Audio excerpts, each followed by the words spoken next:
Баршаңызға сәлем достар, мен Суперкелін Диана. Бүгінгі видео шығарылымда өте дәмді болып дайындалатын жаздың рахаты бұл 3 түрлі мохито дайындайтын боламыз. Ең алдымен лаймды жуып турап аласыздар.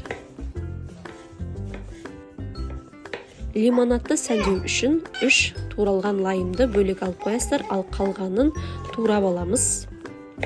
Лайм турағандай миятаны да турап аламыз. Енді барлығын блендерге салып, аз ғана суды құйып, блендермен араластырып аламыз.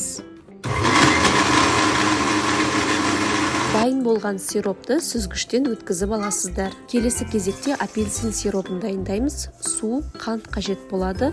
30 минуттай қайнатып араластырып аласыздар. Одан кейін барып апельсиннің шырынын қосамыз және лимон шырыны қажет болады.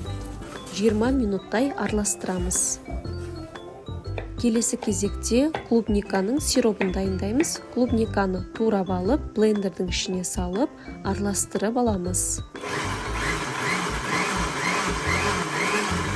Кастрюльге су, қантты салып, 30 минуттай жай отта араластырып қайнататын боламыз.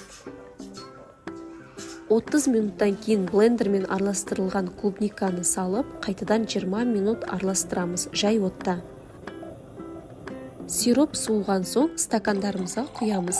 Ең бірінші апельсин сиробы және туралған апельсин, лимон, мята саламыз. Келесі стаканға сироп, лимон, лайм және мятаны саламыз.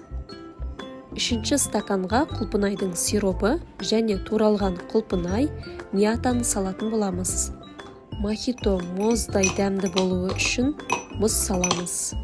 Апельсин және клубника қосылған мохитоға сарағаш қосасыздар, себебі оның қанты бар, ал лайм мята қосылған сусынға біз спрайт қосатын боламыз. Достар, видео пайдалы болса, ұнаса лайк басып, комментарий жазып қалдырамыз. Сіздермен бірге болған Суперкелін Диана, келесі видео рецептерде көріскенше.